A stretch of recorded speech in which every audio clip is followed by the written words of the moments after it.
Hello, podcast listeners. This is your host with the most. We're going to dive into the City of Fargo Planning Commission and a recent decision. We're going to talk about some weird movies.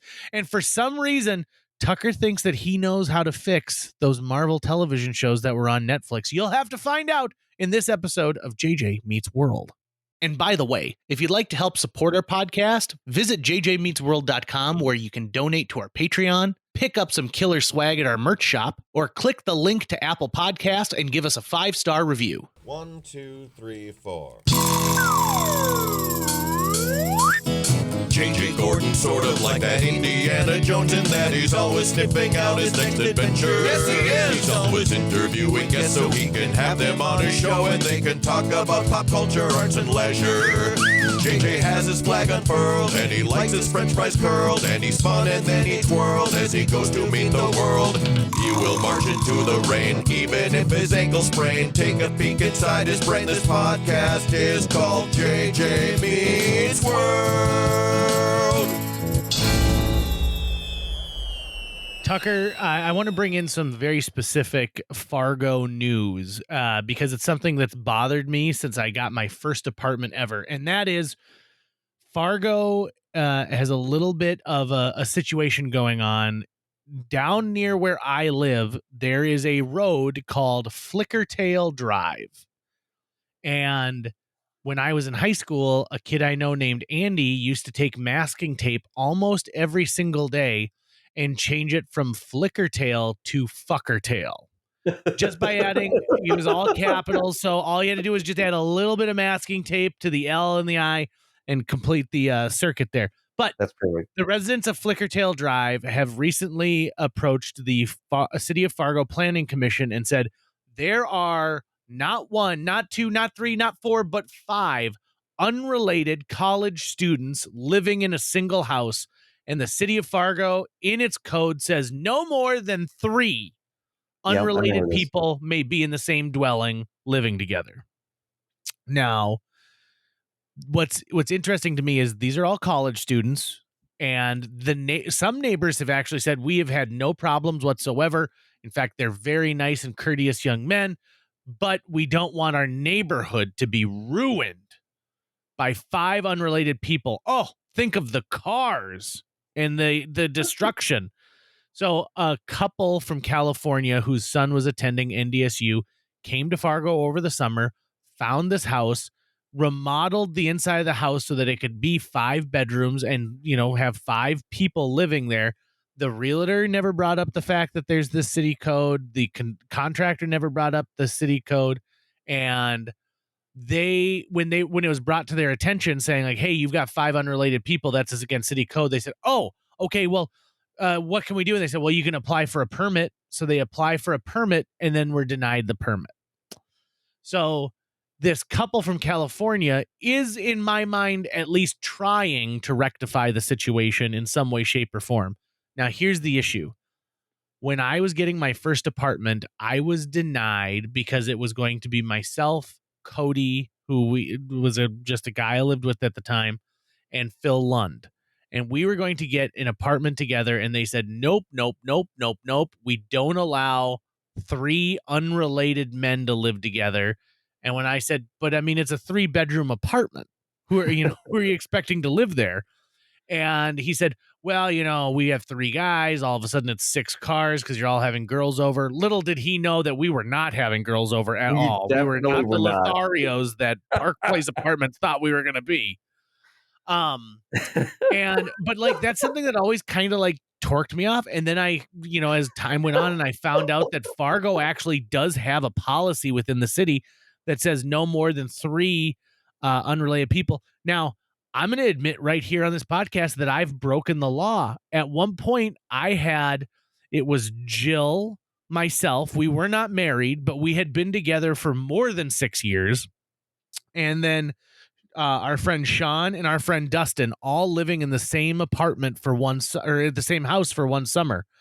And I guess the thing is that the driveway was big enough that we were able to house all the cars on the driveway. Didn't cause anything on the streets. But I don't think that that's a big deal. I don't think that that's a big problem. I mean, I can't imagine a world where that makes sense in 2023 with the rising cost of homes. I was talking to someone who was looking for a studio apartment, and they said, the lowest price I could find on a studio apartment was $900. And I said, $900 a month for a studio apartment? Yeah. What is going on there? And so, of course, if you can get a couple people together to share the rent, the difference is like $900 on your own or $500 split amongst 3 people, right? Right. That's 1,500 total. That is much more palatable. I'm telling you, I was incensed by this, and I brought it up during my radio show, and people were on both sides of the fence, and they weren't like teetering one way or the other. They either were 100% no, get those hooligans out of there, or they were, come on, let's be serious. The neighbors even said these are nice guys. Right. So that's my rant about the city of Fargo. We should change it. Also, do you remember Don Kress? Oh, I do. I read the article and I saw it was him. Poor Don Kress having to be the heavy on that one. Yeah, I mean, he's just doing his job, Right. He's just following orders. I also think this. I think that this should be the catalyst to get the city of Fargo to change the code, because it wouldn't matter if you gave a variance to this one single, outfit. You should be looking at now, because this is the other side too, the hypocrisy. There is an Airbnb that is less than a block away. In fact, Bert Kreischer himself stayed in this Airbnb that's a block away from my house. It sleeps 10 people. And that's what they advertise it for. So if I rented that for a full month, I would be in violation for all 30 or 31 or 28, if it's February, days of the month.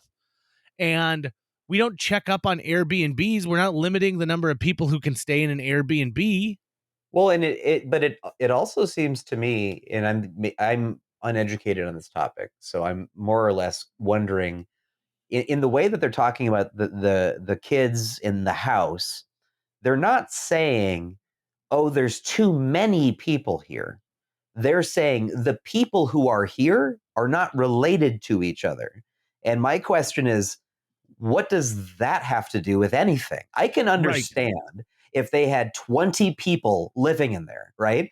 And they're like, hey, listen, that's like a health hazard. This place is not up to spec for that kind of occupancy. That kind of an argument makes sense on some level, at some extreme, but it really does just sound like, oh, it's just, too many of you don't share enough DNA. And it seems more like, running into something that might be the letter of the law, but maybe not the spirit of the law. And so, yeah, you should go, hey, let's revise this because this clearly doesn't make sense, right? I think that like if I were those guys, you know what I would do just to say, damn the man? I would marry each other. Yep, exactly. I would have 4 of them get married and be like, how you like me now? Well, what I did think for a moment, if like, how much money does this kid's parents have? Like, could they just adopt them all? like, okay, they're actually all our kids now, and so now they're all related. Like, would that work? I don't know. Okay, even deeper, asking how much money this couple from California has who actually bought the house. Doesn't it sound like, you know what the funny thing is? We're talking about them like they're answering a swingers ad. Like, this couple from California.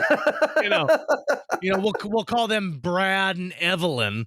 But so here's the deal. If I were in their case and then I find out that, because they noted that, okay, if 2 of these guys move out, we no longer, for what we're charging them, can make the mortgage payments. And that was part of the plan, is that like the rent that these kids would pay for the mortgage.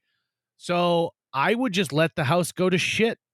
I mean, here's the bear that you've now poked. So let's say there's a world where they go, fine, we're going to let the yard go to shit. We're going to let the paint peel off the side of that thing. We're going to let this be essentially an abandoned house that high school kids break into to drink. And I will watch your property values plummet because now you've got the Munsters house on your block instead of a place where the kids kept the lawn mowed and you just maybe had to deal with. And like, here's the other thing too. One of the main complaints that I read in there was people saying like, oh, well, there's 5 cars. There's 5 cars. I could go park on that block tonight Yeah. if I wanted, right? Yeah, Like there's yeah, it's such a non-starter for an argument to me. it's a NIMBY. It's a not in my backyard, it's like, it just it bothers my sense of how the world should be. It's like, yeah, well, go fuck yourself. Like, Yeah. that's kind of just how I feel about it. Oh my God. Yeah. It just so frustrating. Right. But Well, yeah. For me, I'm honing in mostly just on like why is it if it was five siblings, they'd be like, well, that's okay, but that's still five cars. That's still five people who potentially have significant others who are going to come over and visit. There's still all of these complaints are actually about numbers, but they're not saying, oh, it's too many people. They're saying right. it's too many unrelated people, and allowing that would open the floodgates of, I don't know, more people sharing living space, living together in community and harmony. I don't fucking know. And okay, so let's say they were all cousins, right? So would the argument be like, well, they're not related close enough, Yeah, is there a right? blood quantum they have to come up with? Bingo, right? Like, be like, oh, they're only related by marriage. This doesn't count. Yeah. They're So, only wiener cousins. yeah. his uncle and my dad were an item, and like, and they, in fact, they got divorced, and so you're no longer related. And so what I'd like you to do is I'd like you to find a new home. Yeah. This is just a whole other reason why you should be happy you never actually made it into local government. Oh, you know what? I'm actually kind of thankful about that all the time, because we live in a world of complainers now. Holy moly. Yeah. Well, I was I talking just to think somebody. I just think in general the process of having to go through the levers and cranks and wheels of local government itself to me sounds soul crushing. To then have to be like, what are we talking about tonight? Ugh, property tax. Like, I can't imagine myself going, you know what? I want to do that. There was a person in city government who told me that they spent almost 5 hours researching, making calls, making additional calls, going back, speaking with a lawyer, because one neighbor complained that the other neighbor who had harvested a deer during deer hunting season was draining the blood into a drain in the garage of this person that connected to the sanitary sewer system, and they didn't believe that the deer's blood by city code should be able to go in there. And so this is how this conversation went. Can blood go in there? Okay. Can non-human blood go in there? Do you need a permit to dispose of that much blood into a sanitary sewer system? Is the house zoned in an area that could be considered commercial? What are the intents of, or what is the intent to be done with after the bloodletting? I thought her head was going to explode. Yeah. No, thank you. By the way, also, it's completely legal, I guess. I kind To of figured it drain would deer be. I blood. mean, we poop into there, don't we? Right. Yeah. But that's human poop. We don't want to have to deal with deer blood. Deer blood is the other thing. Yeah, like the filters at the water plant just can't account for deer blood Right. somehow. I imagine a whole wall of like the little of gauges and like lights and stuff like that, and they're like, Mr. Thompson, there's too much deer blood in the system, Mr. Thompson. The day we've always spoken about has arrived. And they hit something, and then it's like a wah wah wah wah wah. Yeah.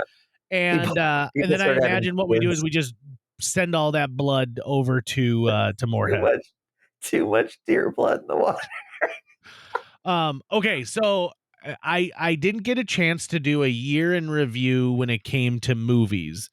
But I wanted to talk about some things that I saw recently that I feel are so messed up that I kind of wonder what a lot of filmmakers are working through right now.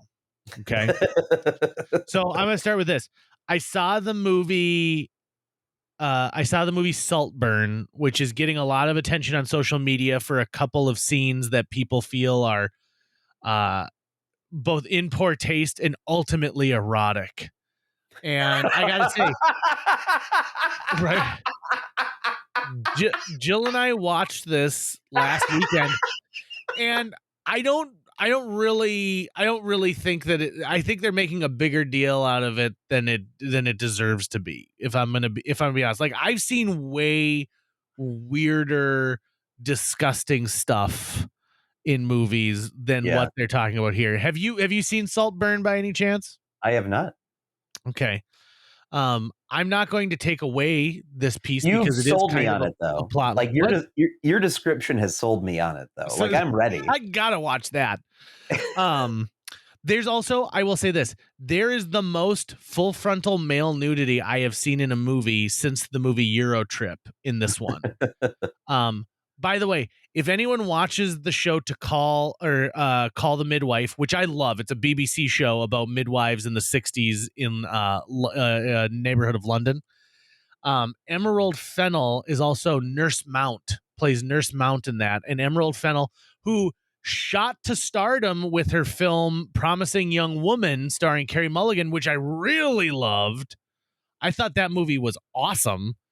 And so this is like her big follow up. And clearly she is suffering from what is known as the blank check disease, which is she made something. It was super awesome. People like they sold a ton of tickets. And so anything that she does from now on, they're going to just give her a blank check and they're going to be like, here you go, make whatever you want and bring us back some money.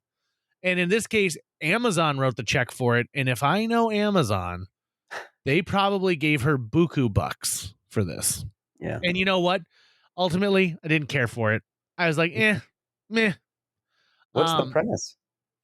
So the premise is it is Oxford University, and a kid who doesn't have a lot of money and is kind of a loner is going to school, and he just wants to be friends with the cool guy at school. And he is able to garner the attention of the cool guy by an act where he loans him his bicycle. And then the cool guy kind of takes him under his wing and is like, hey, everyone, let's hang out with this guy. And it's the end of the term, and this young man doesn't want to have to go home. And so the cool guy, who's very wealthy, invites him to spend the summer at his home, which is known as Saltburn. And it's a huge like mansion, right? It's like big enough where the name of the house has a name. Right. What was the name of your grandmother's estate? Windswept. Windswept. Or you could think like Castle Grayskull. Bingo, right? Exactly. And so he goes, now they learn secrets about him. He learns secrets about them. And he doesn't mix well with his family, who are all very, on the surface and like concerned with money and status and secrets and gossip and stuff like that. It stars, I can't pronounce his last name, so I'm going to say Barry Keogha. Yeah, I know you're talking about. I don't know how to pronounce it either. It's an Irish name, isn't it? Who was great. He was great in Banshees of Inisherin last year. Like he was awesome in that. And then he was horrible in Marvel's The Elementals or whatever. Yeah. Remember that piece of garbage? The Eternals. Yeah, that's the one. That's what it felt like. It felt like it was eternal. That movie felt eternally long. The Elementals. So and it's long. It's like 2 hours and 45 minutes. When did we lose the ability to tell a story in 88 minutes? One thing I hope it happens someday. It's probably, if it ever happens, it'll be when like the corporations are trying to wring even more money out of these old properties. But assuming that they shot the Eternals and they have all that raw footage, like at some point, just go, hey, you edit this now and just edit whatever you want. And to see if someone could be like, oh, there was actually a good movie inside of here. It just got so edited to shit, and that like there was too many cooks in the kitchen. There's like a really awesome video online about how the editor of Star Wars, who I believe was George Lucas's wife, actually saved the movie after an edit that like George had made, and the movie made no fucking sense. And then she basically rearranged a bunch of scenes and added stuff that he had cut out, and suddenly it became Star Wars. And Yeah. so, like, I wouldn't be surprised to find out, like, in some of these movies that were just, let's call them less than stellar. I'm going to be nice and kind. Um, that you could actually go back and like, oh, there's actually a way to edit this, and make it good.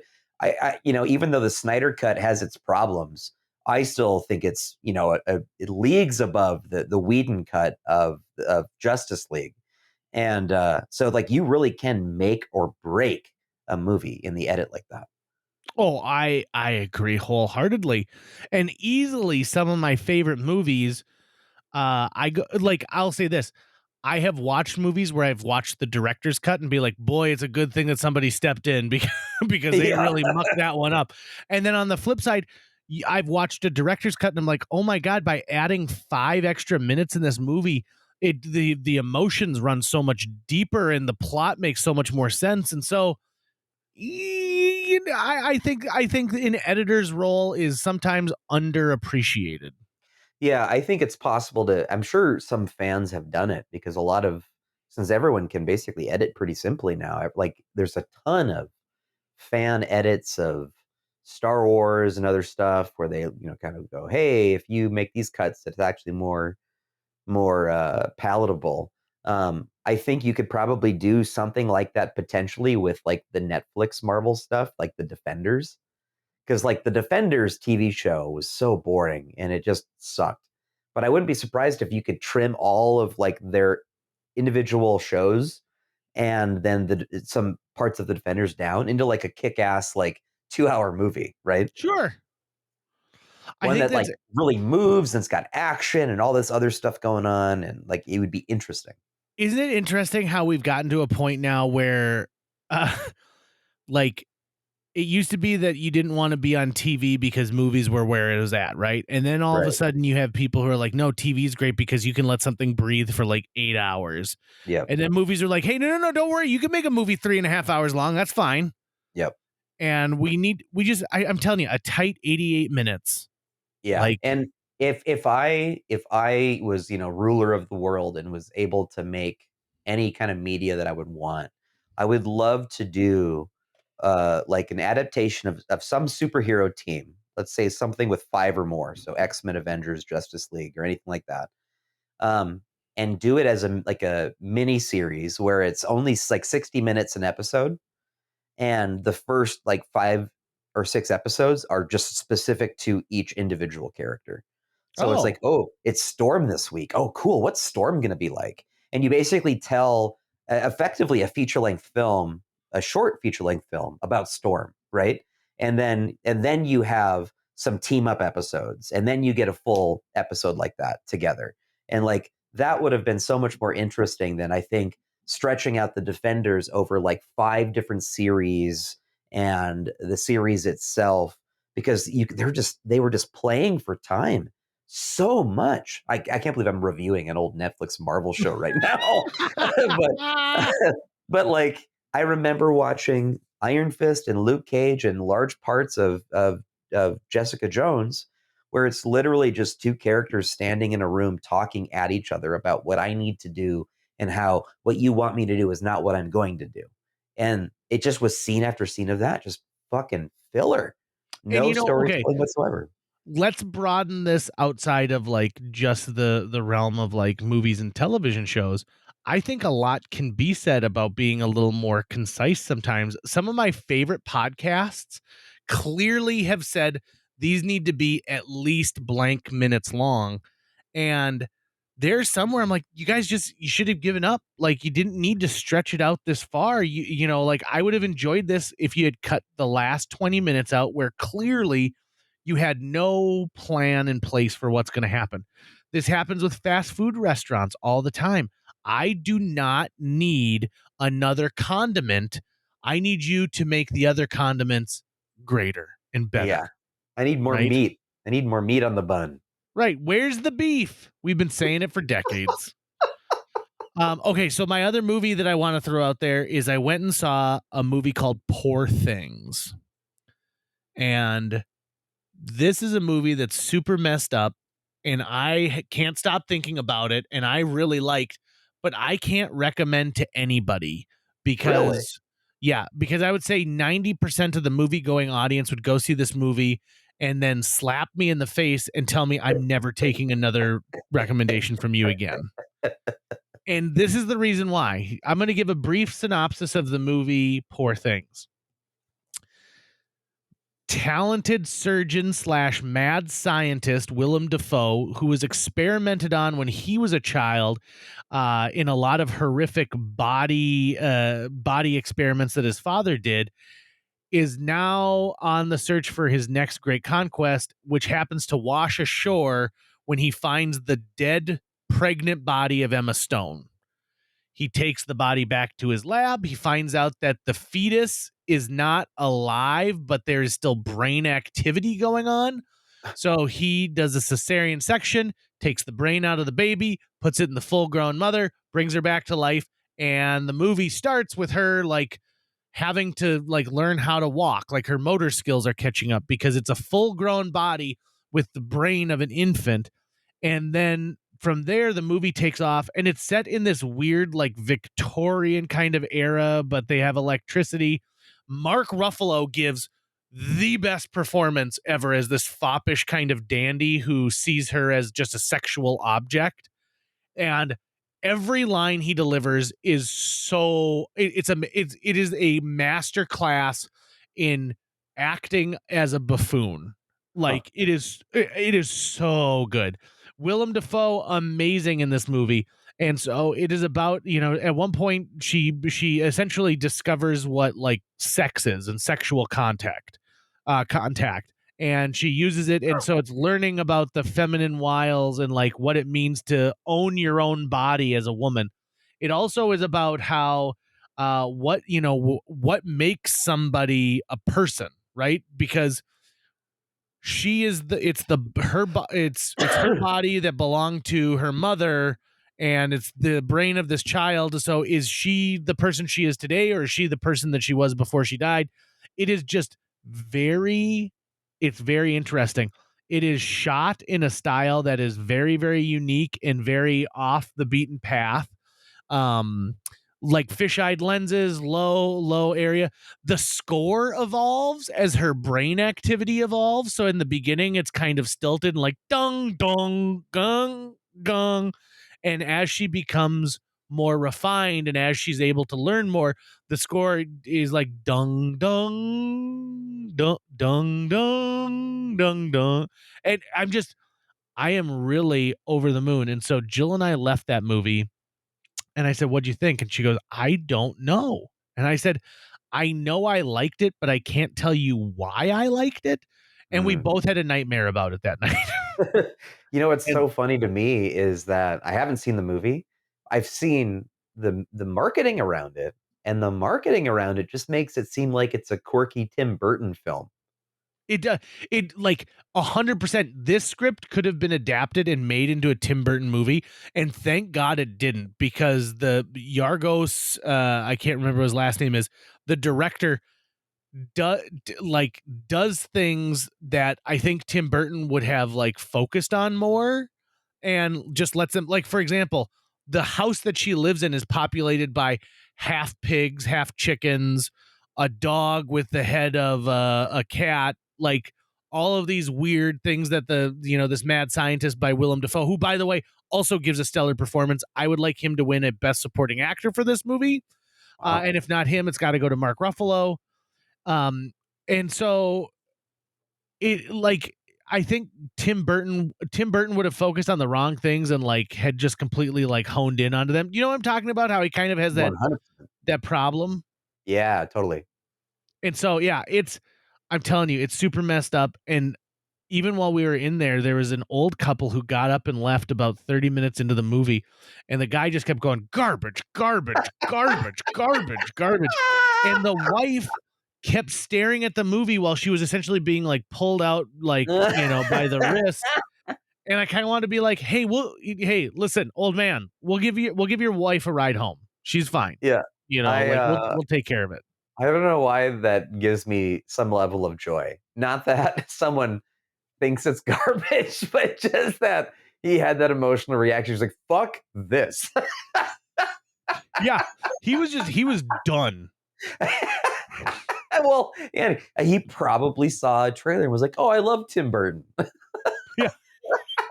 And even like I've had people watch the trailer and they're like, well, "You didn't like this movie?" And I said, "No, I do like this movie." "Oh, I should go see it." And I'm like, "No, you shouldn't."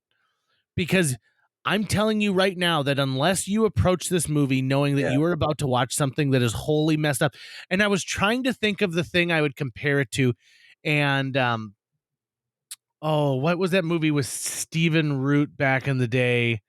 Um, oh God. Oh, I'm gonna come up with it because previous guest Greg Carlson had told us about this movie and it had just come out, and the guy who directed it had kind of become known for I think he had made the movie Happiness beforehand. I was just talking about this guy. He made Happiness. He made Palindromes. It's palindromes, right? That's Todd Solondz. Todd Solondz. Yes, and I think it's palindromes that we're talking about. Okay. Where it's like he plays the guy to come visit the family, and yeah, okay, it's dark. I mean, all of Solondz's stuff is super dark. Right, it's super dark, but like has a weird. It has a weird sweetness to it.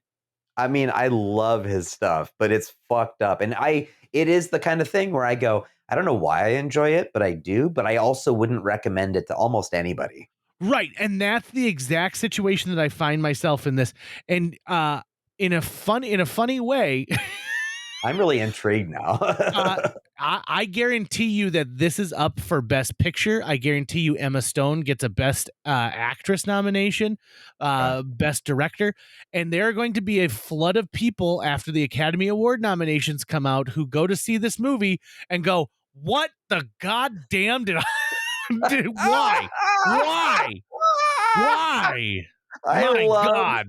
that reaction. And, I actually introduced a coworker today to Neil Hamburger for the first time. Oh, lovely. And Neil won them over. But like, that's part of it, right? Like that's the sort of thing where he's actually aiming for being something where if you're into it and you're in the know, you're having the time of your life, but the majority of people won't know what it is and are going to be like, what the fuck am I watching? Right. So there's a kind of a price to pay at the same time. And I don't know why I love that so much. I probably shouldn't love it this much. But I do. I am a member of the North Dakota Film Society. Scotty Nolan, who's been on our podcast, actually several members have been on this podcast, and every year I get a little disappointed because for the most part, I think that most of the members, like, first of all, I know that they don't see everything, and they're just voting on maybe the things that they think will make them seem more intelligent. And so I always think it's my job to sort of hijack the voting process and mess things up. So like, I thought Spider-Man, like Spider-Man Into the Spider-Verse. Right. The sequel? No, the first one. It was Into the Spider-Verse was the first one, right? And the second was Across the Spider-Verse. Yeah. I wanted Into the Spider-Verse to be the best. I wanted it to at least get be in the top 5, so it'd get some acclaim, because I thought that movie was visually stunning. I thought the storytelling was great. I really, really dug that movie. And so I listed it as number 1 for almost every single thing, including best original song. And this year, I know that whoever's looking at this is going to go we got to kick this guy out of this group, because one of the things I included for best editing and best sound design was a movie called Plane that came out in January of 2023, where Gerard Butler is the pilot of a commercial airliner, and he doesn't want to fly through the storm, but they've got to get the passengers back home because that's just what it is. We're a heartless corporation. And so he flies through the storm. They get struck by lightning, and he has to make an emergency landing on an island. But the island is controlled by drug dealers. And it's now up to the pilot to take, and he like gets to use a Scottish accent in it too. He's like, there's 113 souls on this plane, and I'm responsible for every one of them. And it is delightful. And good news, he has a military background, so he's able to take on an island full of drug dealers and then also repair the plane so that they can fly it away. Yep.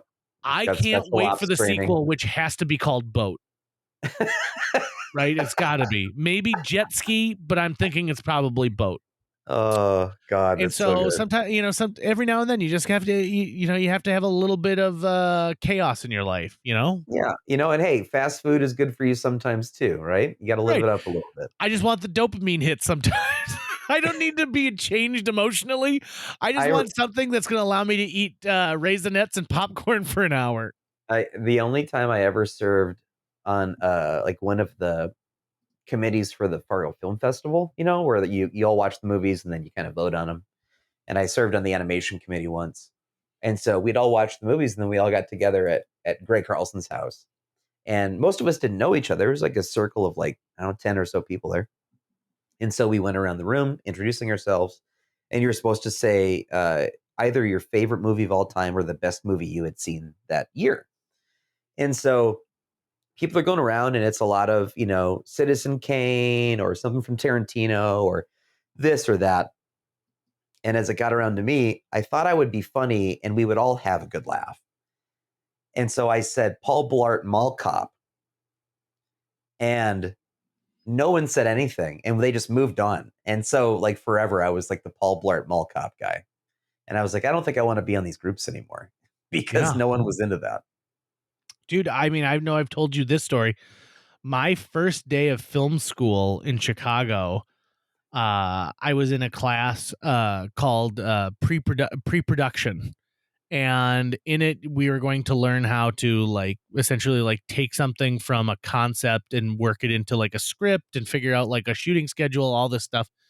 And so we're all in a big circle, and it was tell us who inspires you when it comes to films. And it was Quentin Tarantino, and then somebody said Francis Ford Coppola, and I'm like, okay, well, Francis Ford Coppola, I mean, I can get on that. And then it went back to, and Kevin Smith came up 4 times because that was the era. So it gets around to me and I say Joe Dante, and one kid in the class goes, who's that? And I said, he directed Gremlins. And the teacher's like, oh, okay. I mean, but is there somebody else, that might be a little, a little more known to the rest of us? And I said, Robert Zemeckis. And then that same kid goes, who did he what did he make? And I said, Back to the Future 1, 2, and 3, Forrest Gump. And I realized at that moment, I'm like, screw these guys. These guys all want to make the next indie film that has a bunch of weird cut. They want to be the next Guy Ritchie and make a Lock, Stock, and Two Smoking Barrels. And I want to make Gremlins 3. So, Tucker, if anyone ever came up to you and you're like, aren't you the Paul Blart Mall Cop guy? You should say, yeah, I don't know what I was thinking, because it's Paul Blart 2 is the one that I really is the one I really like. I think if Still anything, cop and still mauling. I think if anything, the moral of our parallel stories is that stay away from circles. Yeah. I can think of maybe a handful of times where I was happy that I was in a conversation of people in a circle. Most times when I'm like, oh, hey, everyone, let's get in a circle, I'm like, fuck, I hate this part. I hate circles. I hate that we all have to. I hate being in circle. I really do. I fucking hate it so much. Maybe that's why I'm on sabbatical. You know what I don't like about a circle and having people do an introduction is there is this weird anxiety that builds as it gets closer and closer and closer to you. And I remember the time I liked it the least was I was at the Western Entertainment Festival, aka WeFest, and we were all going around and you had to say what what department you were in, your name, and a memory of WeFest. And everyone's answering, and some people are like, I remember, my dad taking me behind the stage, and now I'm a rigger myself, and I learned how to set up a stage thanks to him. And he's like, and my name's Paul El Paso, but everyone calls me Snakes. And it's getting around the circle, and it finally gets to me, and I was like, head of camping, JJ Gordon. Last year when I left, there was the biggest, fattest beaver I've ever seen walking across the road, and I had to wait like 5 minutes for that thing to cross the road. And I remember like I could feel the eye rolls from people being like, why couldn't he just take this here? Why couldn't he just say, like, the first time I ever heard Dolly Parton, I wept? Yeah. But I don't know. I didn't. Yeah, I don't know. I'm with you, man. I hate fucking talking in circles. I really do. I hate it so much. That's why I can never be in city government, even though those are like half circles. Yeah. But, I mean, maybe at best you could call it a calzone. I mean, I wouldn't be good at it, so no one would vote for me. So I can always say, well, I'm not going to be elected because I'm not going to run. No one would fucking vote for me. I don't know what I would say. I don't know what I would say to them, JJ. Like, what would my message be if I was running for, city council? I'll tell you right now, as someone who has run for office, what you would say is this: be like, hello, my name is Tucker Lucas, though that is not my given name. And you say, like, and every day I go home and I look forward to eating a frosted sugar cookie. Yeah. And I think that if we all could find our frosted sugar cookie, we could be better. And I think that the government should be operating to allow you to get more frosted sugar cookies, which means I am pro for tax incentives for small bakery businesses that intend to open. I would also like us to finally get a Whole Foods here, because they also have a bakery where they make frosted sugar cookies. And I also firmly believe that dogs and cats should be living together, but they have to be related. Yes, I am talking about interspecies weddings. So if you elect me to the Fargo Public Schools school board, I will indoctrinate all the children to believe as I do. I'd vote for that guy. Me too. I would vote for it in a heartbeat. It's I would be like, supreme. damn, this guy's talking directly to me. Yeah. Hey, fellow Americans, are you like me? Do you just sometimes eat cheese standing in your kitchen? Vote for me. Oh my God. It's like he reached into my soul. I think that it would be great if we just had a politician who said something, like, who walked out there and said what they meant. And so could you imagine during like a debate where they're like, recently the amount of gun violence, and be like, I have no idea what you're talking about. And they'd be like, oh, okay, so you don't want to answer this question? Be like, that is the answer. I don't know. So they get to the next question and they say, the rising sea levels are causing our infrastructure for our water to be non-potable. What would you do if elected to help us get more clean water? Like, I don't know much about water. One time my aunt took me to the ocean and I opened my mouth and that water tasted icky. But Senator, what are you going to do about the deer blood in the water? What do you think I should do?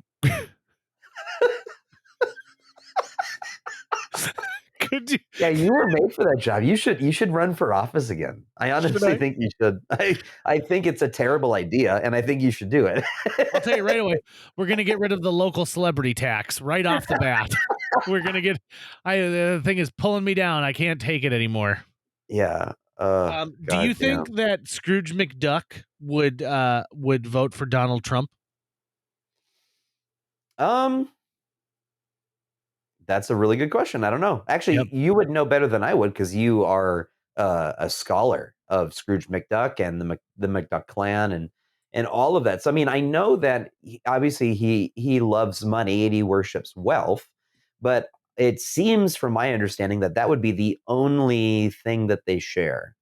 Beyond that, they would be too different. But you tell me if I'm right or wrong. Doesn't he have like an arch nemesis who's Scottish, who's sort of morally bad? Yeah. What's his Glumgold? What's his Yeah, name? Something Flockhart Glumgold or something like that. I think Um, Scrooge McDuck would look at Trump as a Glumgold. Okay. I also think I think one thing that is that's very similar is they both love to hunt for treasure. Mm. And so, as we know, Donald Trump is one of the most accomplished treasure hunters on the planet. And so I feel like they would maybe enjoy that. I'm sure they run in similar circles, but I think ultimately Scrooge McDuck would not support him. And also, I'm going to throw this out there: Scrooge is not eligible to vote in the United States. Sure, but He's not he could naturalized. donate to a super PAC, though, right? I think he Oh, could. 100%. He's definitely fueling a lot of things. Like, for instance, he doesn't trust banks. He wants to have all of his money inside of that money bin. So he I'm sure is trying to get legislation where people can be personally insured for like up to $10 billion. Mhm. Should the Beagle Boys ever break in and able to take it out, whether it's with a giant vacuum cleaner or they've entrusted a series of mole people to dig underneath the money bin, and they have now frozen all the money into a lake that they hope to fly across some sort of a border. How much money does Scrooge have? Like, what is the word they use? He's more than a billionaire, right? I don't know. I don't know if he's a billionaire. I mean, you'd assume he's a billionaire, but I don't know. Like, because think about it, this is the like late '80s where the richest person in the world had like $50 million. Yeah, and my understanding is that all of his wealth is in gold coins that he keeps in Uh-huh. a giant vault that he swims around in. Actually, that's not 100% true. Oh. McDuck Enterprises is pretty good. Oh my God. Do you want to know, according to Google, how much he's worth? How Okay, much? so this 1,000, million, billion, trillion. What comes after a trillion? A quintillion, maybe? Okay, so he's got $315 quintillion, 360 billion. In 2007, a magazine estimated his wealth at 28.8 billion. By 2011, it rose to 44.1 billion due to the rise in gold prices. In a 1970 comic, Scrooge says that he would be broke in 600 years if he lost $1 billion a minute, which puts his net worth at the 315 quintillion. So not trillions, he's not a billionaire. He's not a trillionaire. He's beyond that. Yeah. I don't know if it's isn't quintillion 5? Maybe I'm getting it wrong. I think you're right. I mean it's a lot of zeros. I had to count using my cursor and like bouncing it like as if it were some kind of sing along to get to there. I am assuming that they're just trying to communicate that the number is higher than the GDP of Earth. Yes. Yeah. Like somehow he has enough value that even if you put all the money on Earth together, he still has more than that. Mm-hmm. Which makes me think that, you know what, if for sure, if he wasn't a friend of Trump's, he for sure was a friend of Epstein's. Yeah, it's pretty bold. I'm throwing it out there. By the way, what could you imagine writing for Forbes magazine and being assigned to be like, we need you to figure out how much the fictional character of Scrooge McDuck is worth, and we need you to write Forbes like writer would get paid some serious bank to do something like that, but maybe not. It's probably an AI. Yeah, but if you've worked your way up, you're writing for Forbes, you want to be writing stuff that is, important about our current economic climate. Maybe you thought you were going to be interviewing somebody who, made a big difference in the world. And they're like, nope, it's Scrooge McDuck. He's like, okay, but after I get done with this Scrooge McDuck one, I'm going to do something that matters, right? And they're like, heck yeah, state quarters are coming out next year. We need an inside look. That's going to wrap it up for today's show. If you enjoyed this episode and would like to help us continue to produce new episodes each week, visit jjmeetsworld.com, where you can donate to our Patreon, pick up some swag at the merch shop, or follow our link to Apple Podcasts and leave us a 5-star review. You can also follow us on social media. We're on Facebook, Instagram, Twitter, YouTube, all the sites the cool kids are using these days. JJ Meets World is produced every week by Tucker Lucas. You can find out more about Tucker's work by visiting moonbasemaria.com. If you want to get in touch with your host with the most, check out linebenders.com, where you can find direct contact info for JJ or booking information. The thing is the movie Waking Ned Devine is 91 minutes long, but there's just not enough old man ass.